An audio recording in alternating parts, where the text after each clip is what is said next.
Hey, what's up mga idol? Magandang araw at kumusta kayo? So pag-uusapan natin ngayon mga idol, yung about sa impeachment ni Sara Duterte sa ating Vice President mga idol. Na para bang, marami kasing katanungan nito mga idol, bakit daw dinidili? Bakit daw parang nag-aalangan yung mga senador na ituloy o umpisahan yung impeachment kasi pausog ng pausog mga idol. Para sa aking sariling pananaw naman mga idol, no? Tingin ko dito nag-iingat yung mga senador dito. Lalo na yung mga re-electionist ng 2028. Kasi bakit mga idol? Kasi kauna-unahang, kumbaga pangalawa lang to si Sara Duterte na ginawa nila ng impeachment. Una na elected officer mga idol, no? Na elected official, no? Una si Erap Estrada, pangalawa na nga ito si Vice President Sara Duterte. Kasi ang kakaibahan kasi nito mga idol, nung in-impeach nila si Corona, iba kasi yung katayuan ni Corona kasi isa siyang Chief Justice.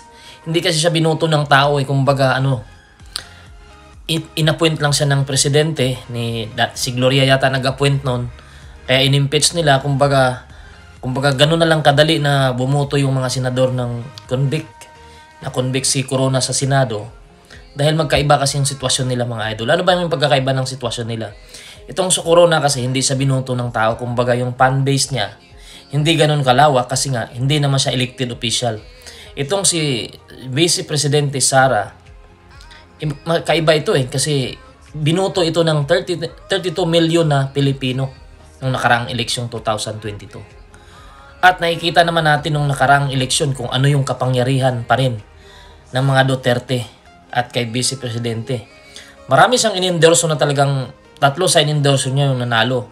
Sabihin na natin Bongo at saka si Bato, automatic naman nanalo talaga. Ito yung in-endorso niya sila Camille Villar, si Amy Marcos, at si Marcolita. Yun talaga yung lumusot. Bali 5 talaga yung talagang naipanalo ni Sara Duterte dahil sa kanyang endorso, sabihin na natin.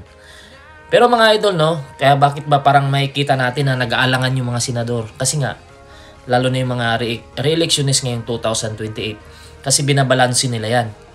Kasi parang sila yung maiipit dyan Kasi kung buboto sila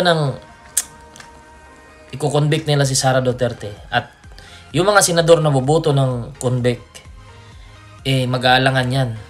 O talagang iisipin nila ng doble-doble kasi nga, itong si VP President na si Sara Duterte ay may kumbaga malawak ka pa rin yung kumbaga suporta Visayas, Mindanao at makikita natin yan nung nakaraang eleksyon na grabe yung suporta ng Mindanao sa Duterte senators, 'di ba?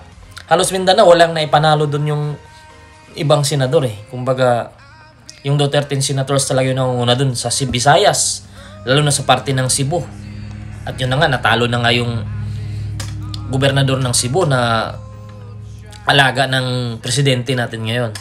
So kaya mga idol, no, nakikita ko dito na mag-iingat talaga yung mga senador dito na magdidesisyon kung acquit ba nila o i-convict.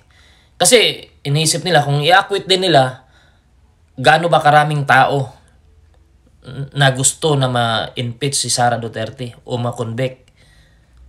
Gaano ba karami din yung taong bayan na ayaw naman i-impeach si Sara Duterte mga idol, no? So nakikita natin dito na nahihirapan yung mga senador.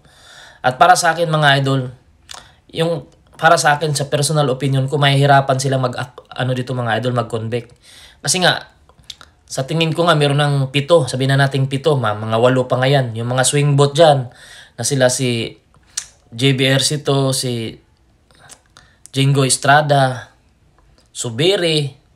Tingin ko talaga boboto ng acquittal yan kasi nga lalo re-electionist sila ngayong 2028. Simple as that lang yan mga idol, no? Makikita natin yung talagang mag-aalangan sila, i-convict nila tapos tatakbo sila ng senador ngayong 2028. Anong mangyayari sa kanila? Kaya sabihin natin yung Mindanao yung naman yan, hindi naman marami yan. Kumbaga hindi lang naman boto sa Mindanao ang makukuha ng mga senador, pero matatandaan natin nasa 9 million votes yata kumbaga nasa 9 million yung botante sa Mindanao, total Mindanao lahat, no?